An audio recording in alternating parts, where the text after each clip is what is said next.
Buenas noches, señores. Quiero comentarles que hoy tuvimos una videoconferencia de todo el departamento de matemáticas y se tocó el tema de este proceso virtual que traemos. Hay posiciones diferentes, pero nosotros no teníamos la potestad de poder definir. Sin embargo, en el peor de los casos, se piensa que el semestre se va a poder terminar, se va a tener que terminar y continuar de manera virtual. Si eso es así, están dando un plazo hasta la semana entrante, después de Semana Santa, pues, para discutir ya la manera de entrar a hacer evaluaciones si la perspectiva no mejora. Entonces, tenemos que ir a acomodarnos a esta situación.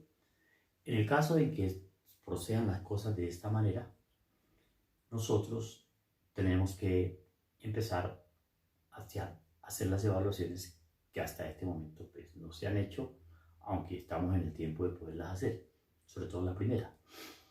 Quería comentarles esto y quedamos en que la semana después de Semana Santa se mirarán las perspectivas con el avance de estas cosas que estamos viendo, con el control que podamos tener, con lo que pueda pasar, que todavía nosotros no sabemos exactamente qué va a ser. Entonces, mientras tanto, voy a seguir con ustedes impartiendo la clase. Hoy vamos a empezar el segundo corte, lo continuaremos después de Semana Santa. Esta es la última clase antes de Semana Santa. Vamos a ver el tema de límites. Siguen límites, continuidad y después viene todo el asunto de derivación.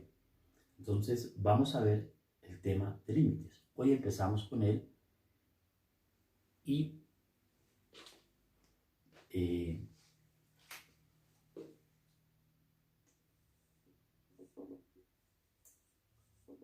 estamos como en la clase número 8 de todo el proceso, ¿no? Bueno, son 4 semanas, esta vez es la octava. Bien. Entonces, esta clase trata de el concepto de, vamos a hablar de límites. Bien, el concepto de límite es uno de los conceptos básicos y claves para entender el cálculo diferencial y el cálculo integral también. Entonces, vamos a empezar de una manera intuitiva. Consideremos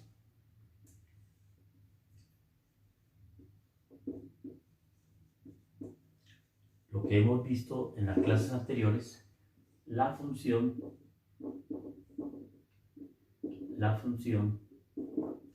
y igual f de x. Bueno, entonces una función y igual a f de x la podemos graficar. Ese fue el tema de la primera parte del curso. Entonces, esta es la función y igual a f de x, una representación para cualquier curva que represente una función. Bien, entonces, nosotros vamos a tomar aquí un punto A, que está en el dominio de la función, ¿sí? Y, bueno, prudentemente vamos a llamar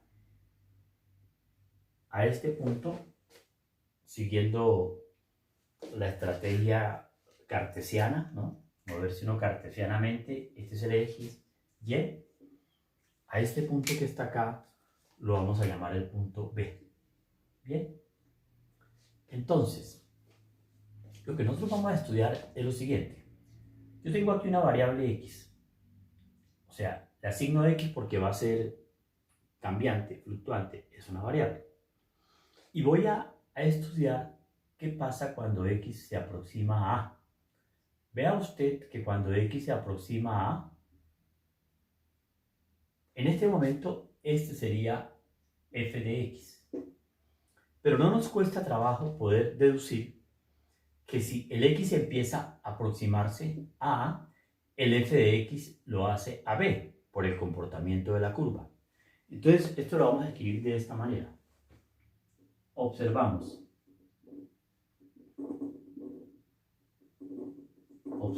que si x si X, digámoslo en palabras prosaicas, ¿no? Se aproxima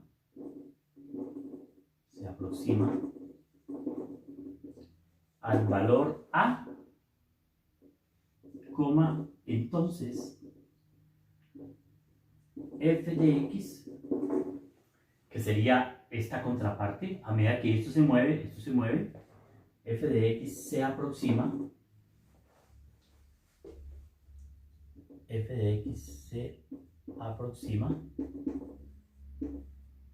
al valor b. Esa es una observación que nace del tipo de gráfica y los valores que están ahí metidos. Ahora, pero no vamos a utilizar un lenguaje tan extenso de x se aproxima o. Otra forma es esta. Si x se utiliza la palabra tiende, ¿no? Tender es también aproximarse, ¿no? Tiende al valor a, entonces f de x tiende al valor b. ¿Listo? Por aquí hacer una pequeña, tiende a b. Esa es otra forma. Pero a medida que avanzamos, hacemos esto más sintetizadamente posible, lo más sintetizadamente posible. Entonces, sigamos con el proceso. Esta primera parte es explicar bien el concepto de límite. Que el concepto que están viendo por ahora es un concepto intuitivo, pero vamos a llegar al concepto matemático de límite. Entonces, ¿qué más decimos? O, otra manera de decirlo, x tiende, se expresa con una flecha. A implica o fuerza a que f de x tiende a b. ¿Listo? Esa es otra forma de decirlo. Si x se aproxima, si x tiende o x tiende con flecha, se lee igual. O sea, ese tiende a lo estamos reemplazando por una flecha que indica que se está aproximando a, también es intuitivo. O finalmente, lo vamos a decir así. El límite, cuando la variable x tiende al valor a de la función f de x es igual a b. O sea, que todo este proceso de obtención de esta notación, que es la notación que finalmente vamos a emplear,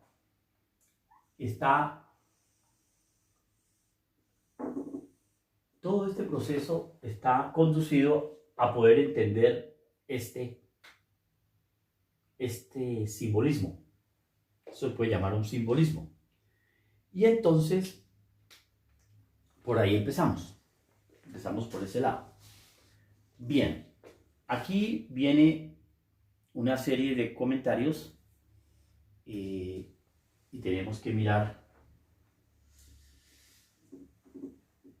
que ese simbolismo está apoyado en una cuestión muy intuitiva. Pero la pregunta es, ¿y cuál es la definición matemática del concepto de límite? Resulta que la definición matemática no puede estar basada en un concepto intuitivo ni nada, tiene que sustentarse de una manera. Esto, ¿cómo se maneja? Entonces, vamos aquí sería la forma matemática del concepto de límite, utilizando toda la lógica. Forma matemática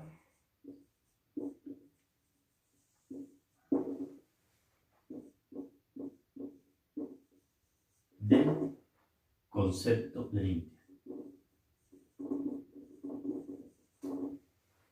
Entonces,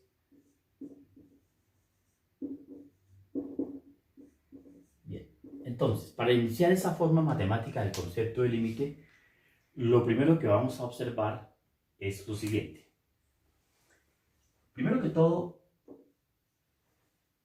en matemáticas, ustedes saben que es muy frecuente utilizar letra griega o en geometría. La letra pi, la letra delta, esta mayúscula, la letra sigma. Todas esas letras se utilizan mucho en matemáticas para sumatoria, ¿no? Pero hay dos letras especiales. En matemáticas, las letras, todas estas son letras griegas. Las letras griegas, E, cuyo nombre es epsilon, y esta, delta.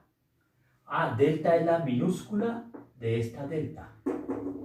Como la minúscula de sigma es esta y como la mayúscula de pi es esta. Así con más detallitos, ¿no? Más grandecita. Esa es la mayúscula de pi.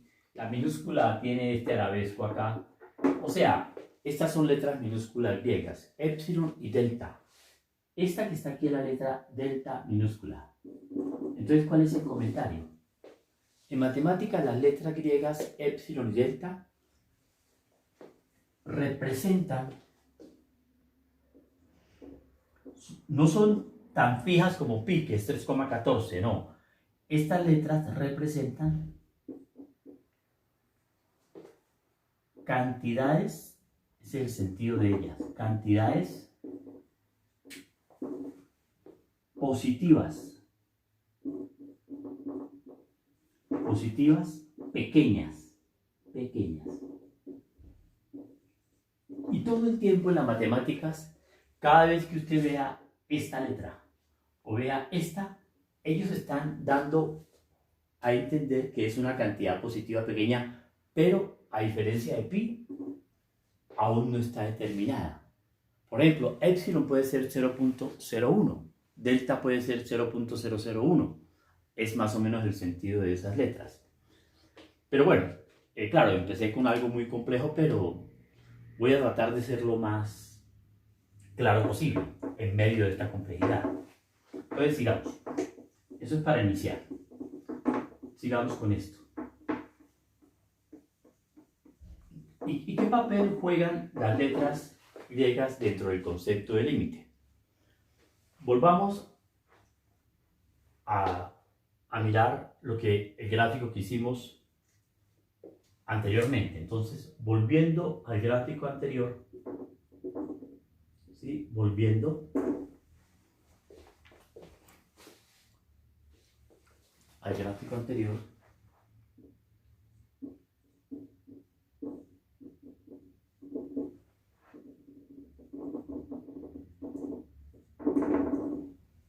vamos a mirar lo que está pasando.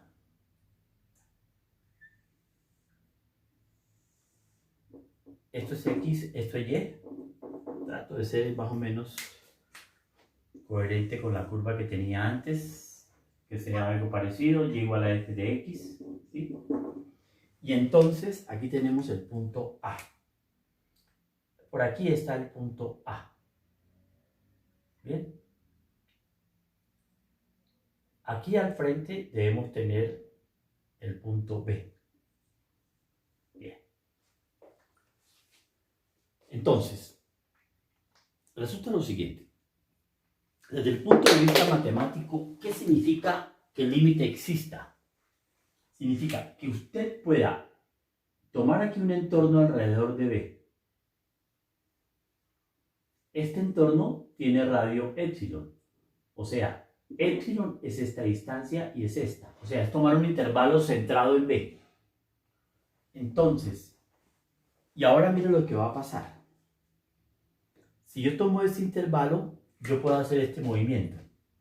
Vengo hacia la curva a donde caiga y bajo. Y después vengo hacia la curva y de pronto caí por aquí y bajo. Caigo a diferentes distancias. Entonces, de estas dos distancias, elija usted la más pequeña. Y esa la va a llamar delta.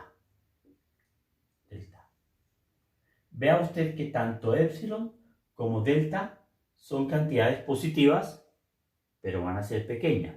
O sea, la idea es que el epsilon cada vez se haga más pequeño y que el delta se haga más pequeño. Y en este momento estamos listos para dar la definición formal del concepto de límite. Y esa es la que vamos a manejar para los teoremas que vamos a hacer hoy, que son los teoremas principales acerca de límites. Entonces, podemos decir, a manera ya de definición, a partir de este esquema que está aquí pintado, vamos a dar esta definición.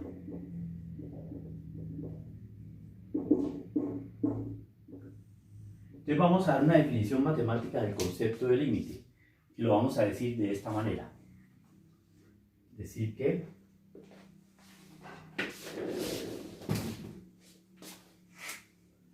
la expresión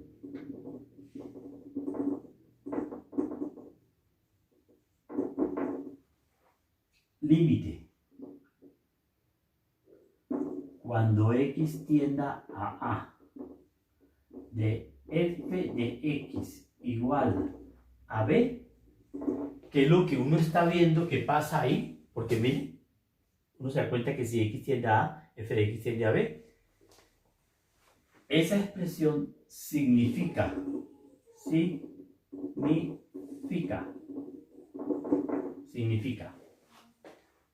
y aquí viene la definición matemática, para todo epsilon mayor que 0, o sea, para toda vecindad que yo haga aquí de B, existe un delta mayor que 0. Este se llama el cuantificador para todo, el cuantificador existencial, tal que,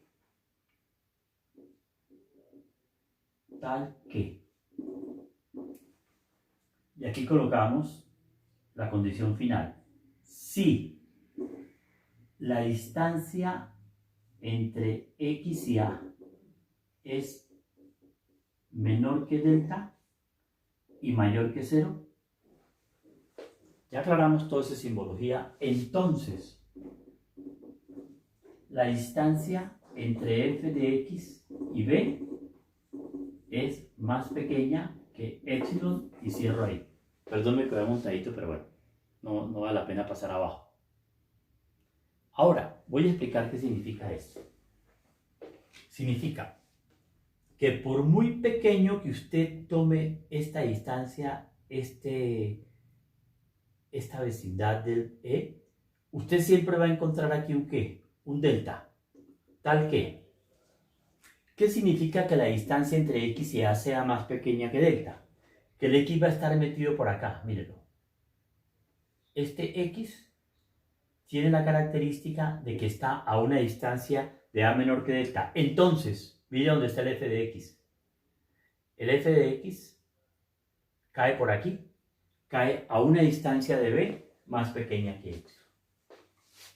En pocas palabras, significa que si usted se acerca mucho a A, la distancia entre X y A se hace muy pequeña, implica que usted con f de X se acerca a B, ¿cuánto? Todo lo que quiera, porque es para todo epsilon. Es una definición un poquito fuerte, yo lo sé, pero yo tengo la responsabilidad de darla como debe ser, y porque hay unos ejercicios relativos a esto, y si yo no doy esta definición, usted jamás puede hacer esos ejercicios. Entonces, vamos a empezar por lo siguiente. Voy a demostrar el primer teorema. Son 3 teoremas, de los cuales el tercero va a ser el teorema extenso, y ese teorema tercero es el que nos va a permitir en realidad hacer una buena cantidad de límites. Yo creo que entre esta clase y la próxima estaríamos haciendo una buena cantidad de límites. Entonces, el teorema que viene dice, teorema número 1.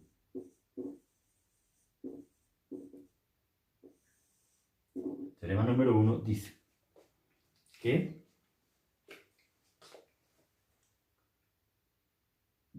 si f de x es la función idéntica, hay que probar que el límite cuando x tiende a A de x, ese límite vale A. Claro, la f de x que aparece acá es x. Entonces, esto es algo tan nítido ante nuestros ojos que uno diría, pues es evidente, ¿no? Sin embargo, voy a hacer una demostración utilizando este esquema para que más o menos vean cómo se utiliza esta forma o esa expresión tan formal del límite para poderlo hacer. Entonces vamos a pasar aquí a este lado y lo vamos a hacer.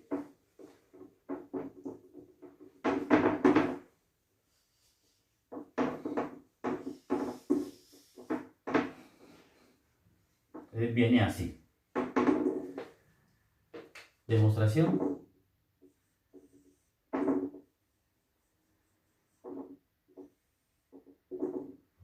Entonces la demostración vendría de esta manera.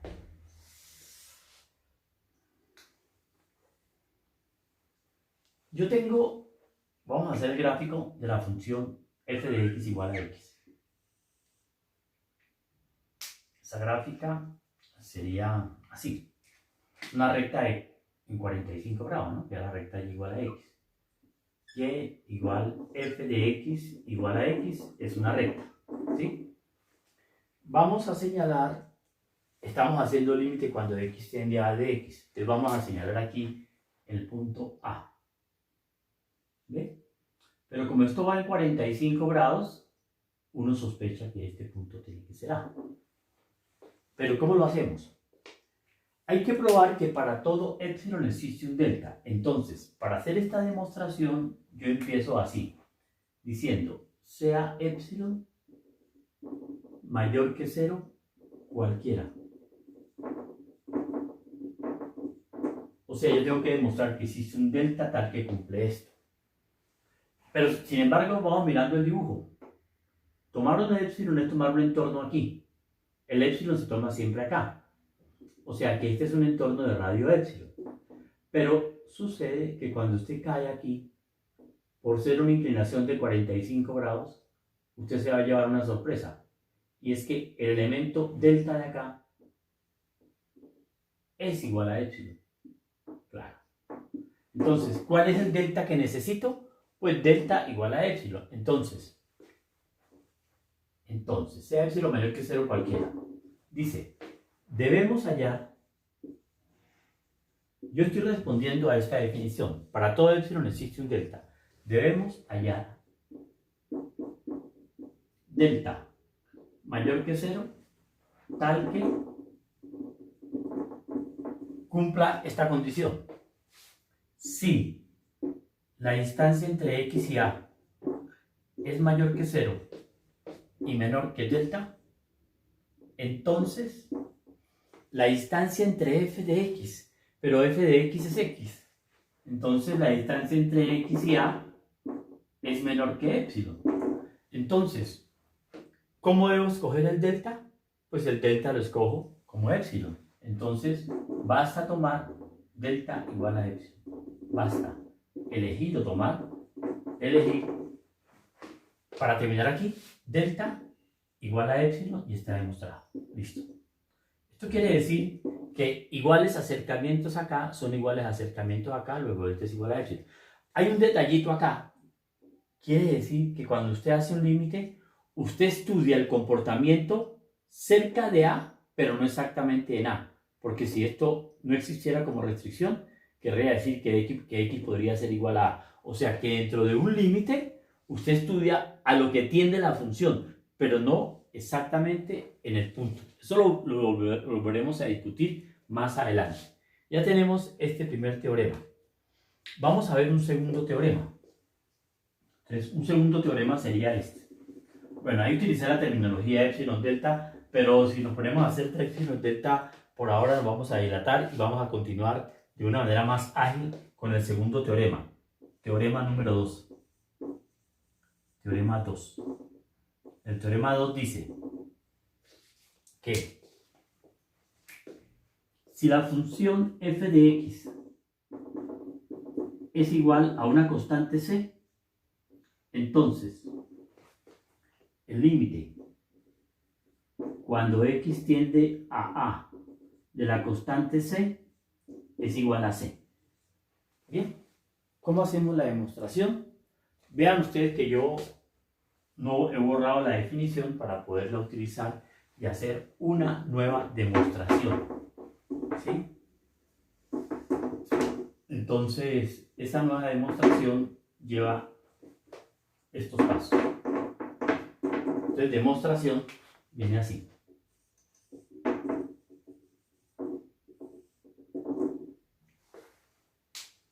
Yo tengo aquí los ejes. Estos son los ejes. Este es el eje X, este es el eje Y. Y ahora, la función que estoy tratando se llama la función constante. O sea, Y igual C. O sea, C es f de X. Pero Y igual C es una recta horizontal que pasa por el punto C. Ahora viene la pregunta. ¿A dónde me estoy acercando? A un punto que está por aquí que se llama A. ¿Ve?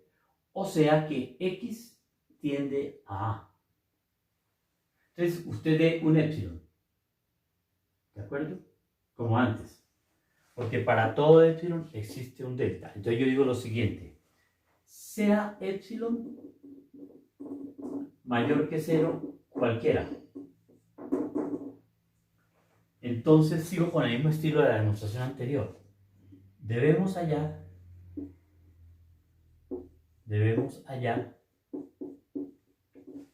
delta mayor que 0 tal que si la distancia entre X y A es más pequeña que delta y mayor que 0, o sea que el delta, ¿sí?, no puede ser X igual a A, entonces la distancia entre f de X, que sería entre C y C,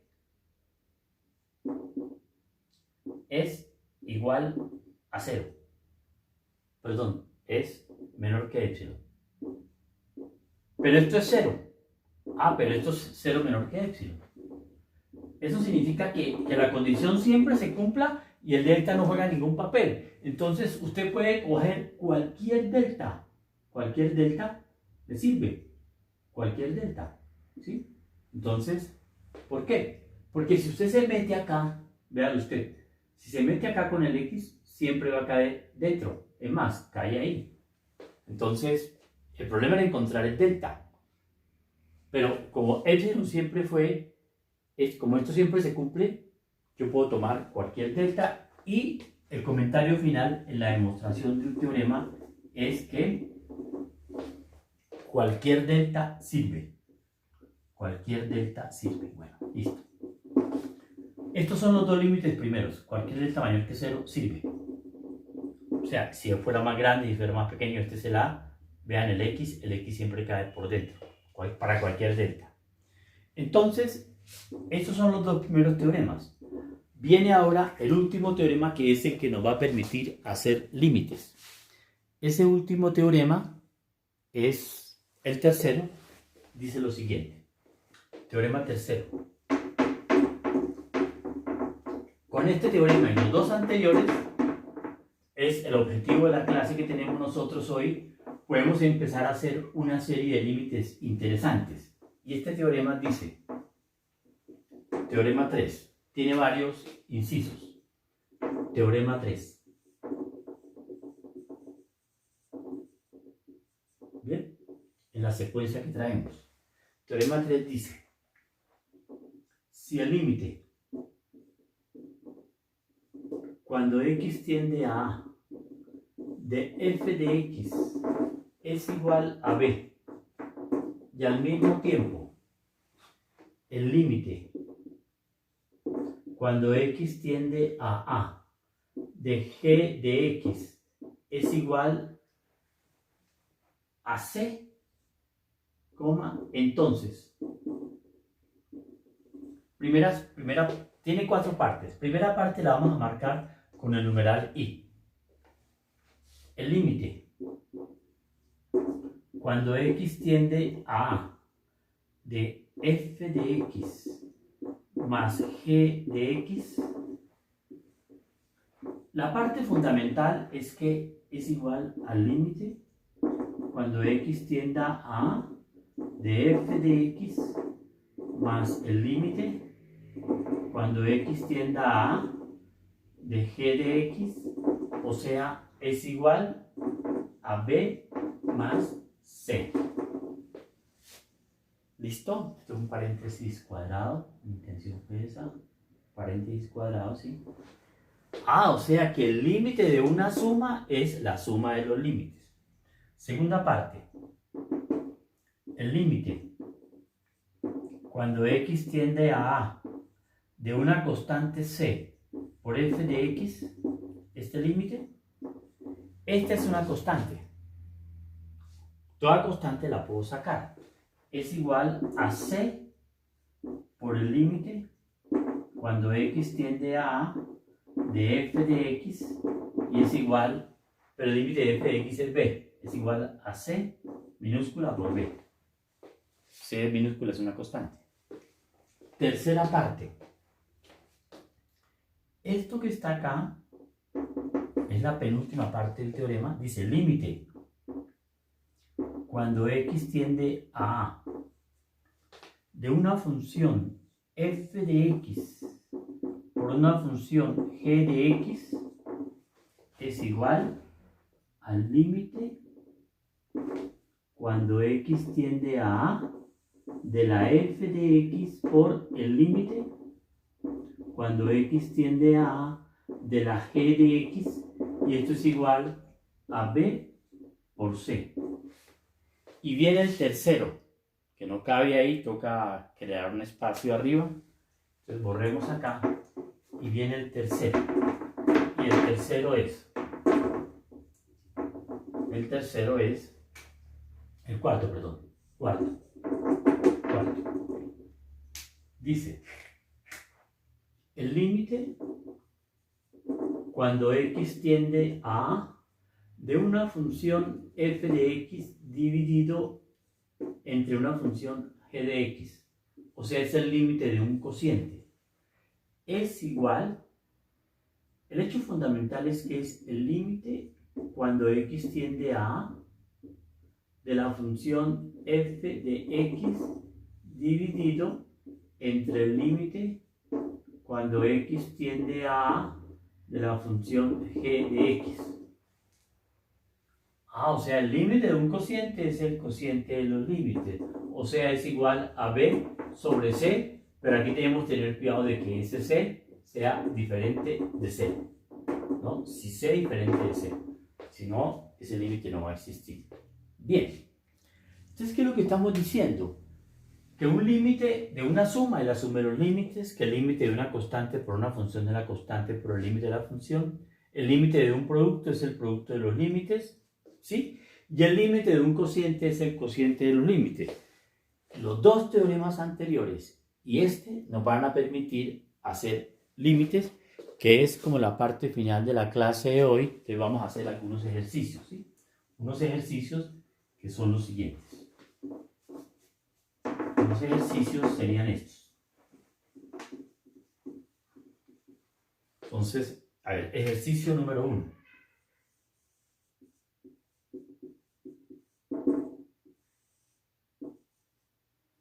¿Cuánto vale el límite cuando x tiende a A de x al cuadrado? Ese límite no lo hemos hecho el de x, entonces eso lo vamos a hacer así. Es límite cuando x tiende a A de x por x, ¿bien? Porque x cuadrado es x por x, pero el límite de un producto es el producto de los límites. Entonces, utilizando el teorema me quedaría límite cuando x tiende a A de x multiplicado por el límite cuando x tiende a A de x. Pero este límite fue el primero que hicimos. Esto me da A por A, que es igual a A al cuadrado. Este es un ejercicio número 1. Era de esperarse que fuera A al cuadrado, pero está demostrado utilizando todos los teoremas. Entonces, ejercicio número 2. ¿Qué pasa si yo fuera a hacer el límite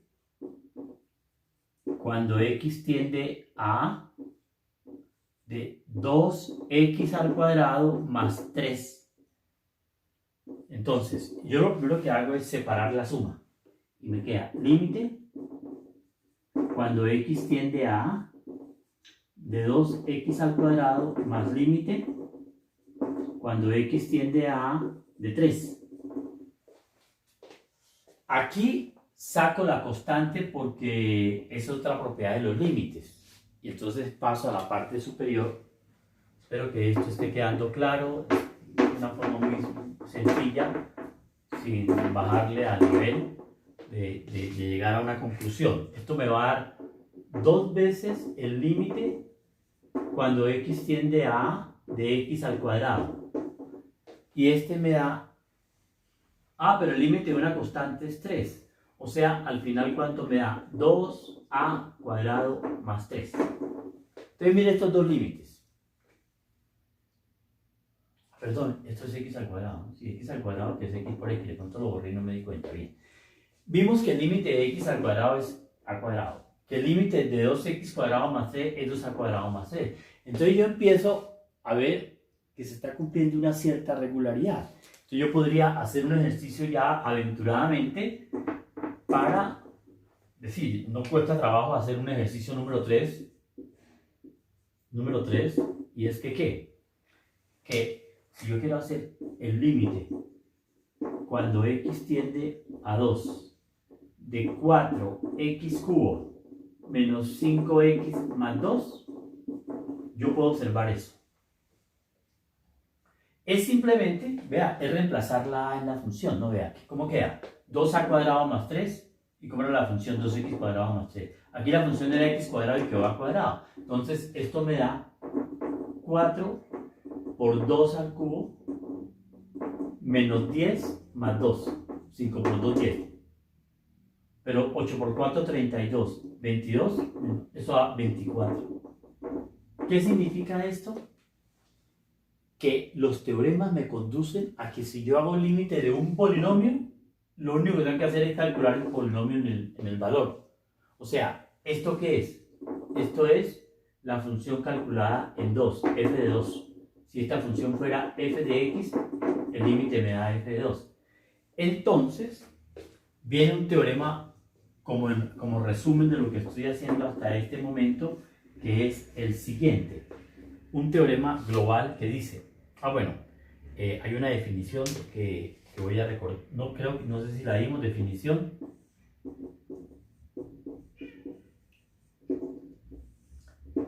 En la parte de funciones de pronto olvidé esto. Llamaremos.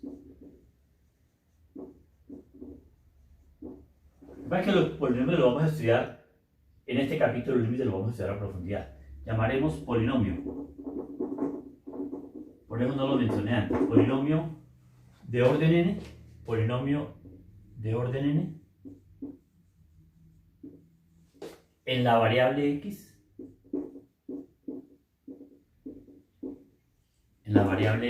a lo siguiente.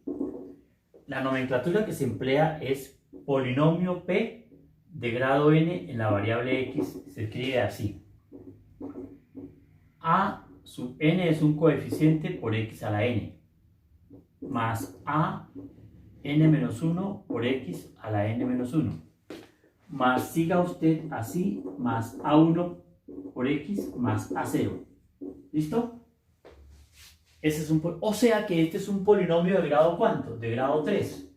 Este sería un polinomio P3 de x. Entonces, ¿cuál es la gran conclusión que podemos sacar de todo lo que hemos hecho hasta este momento? Es este teorema.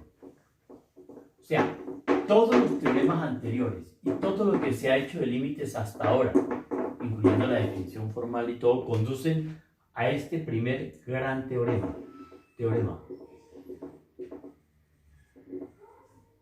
Dice que si P sub n de x, P sub n de x, atendiendo a esta definición genérica, es un polinomio,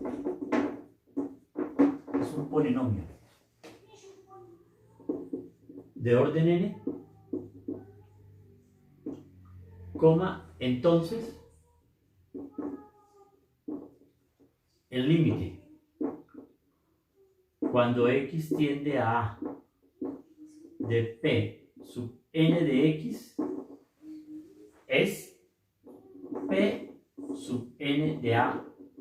Y esto dice que en este momento calcularle el límite a un polinomio no es sino reemplazar por a, que es ahora, que es una gran buena noticia.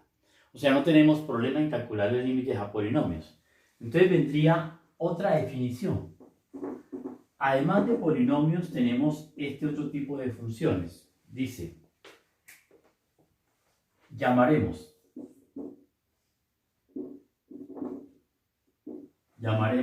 función racional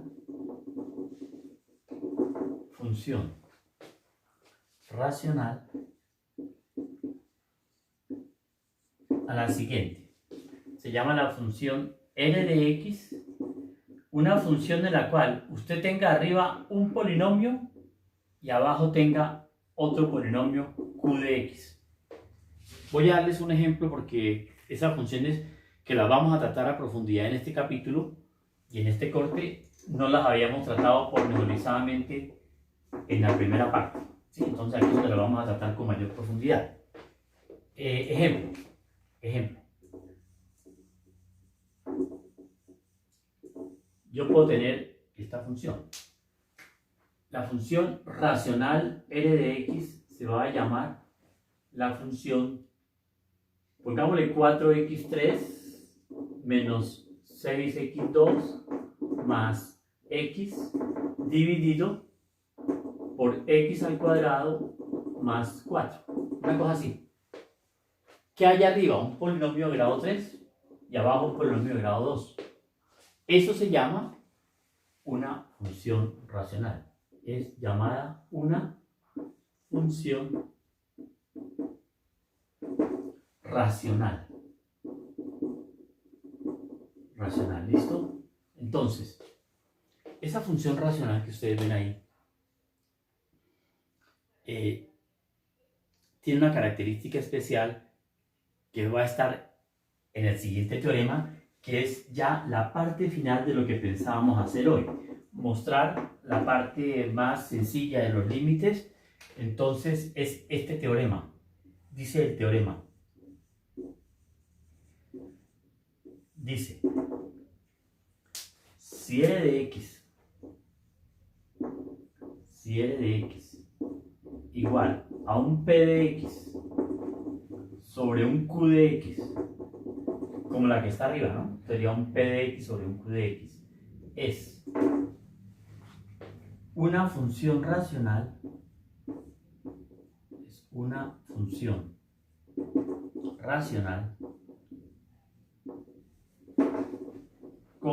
entonces las funciones racionales se portan relativamente bien. El límite cuando x tiende a a de la función r de x es igual a r de a. O sea, en pocas palabras, es p de a sobre q de a. Pero usted tiene que tener una certeza de que este denominador sea diferente de 0.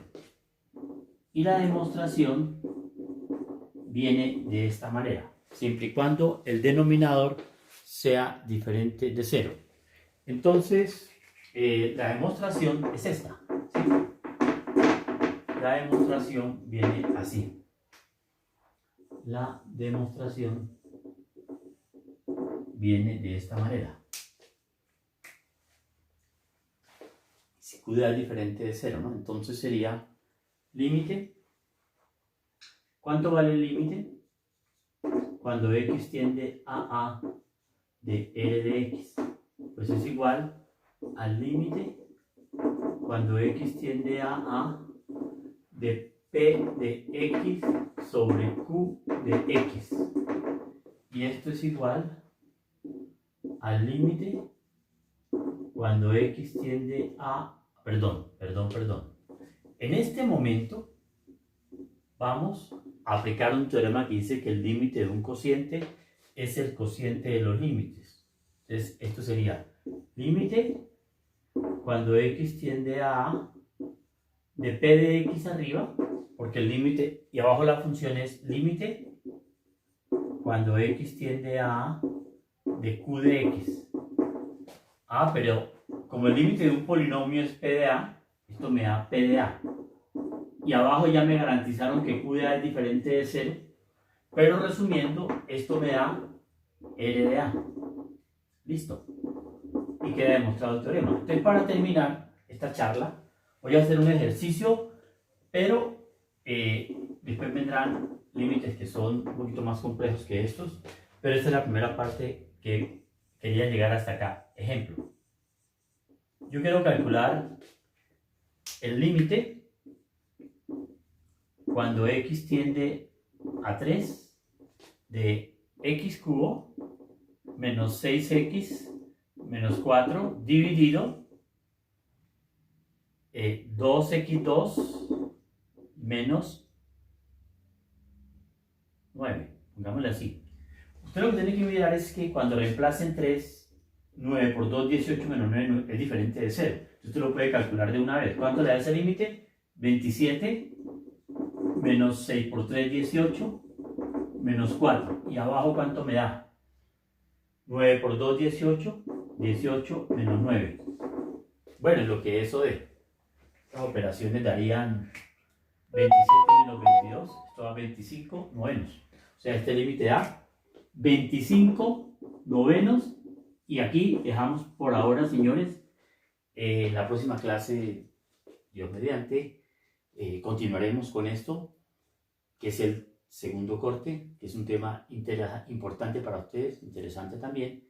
Entonces, me da pues mucho gusto haber estado con ustedes, que puedan descansar en la medida de lo posible con estos problemas y todo. Pero bueno, cambiar de actividad, nos también vamos a descansar. Todos los profesores hoy en la charla que tuvimos se quejaban de que uno con esto trabaja casi el doble, y es cierto, porque eso tiene bastante problema y bastante trabajo, sobre todo cuando vengan las correcciones, ¿no? Bueno, señores, que estén muy bien y feliz Semana Santa.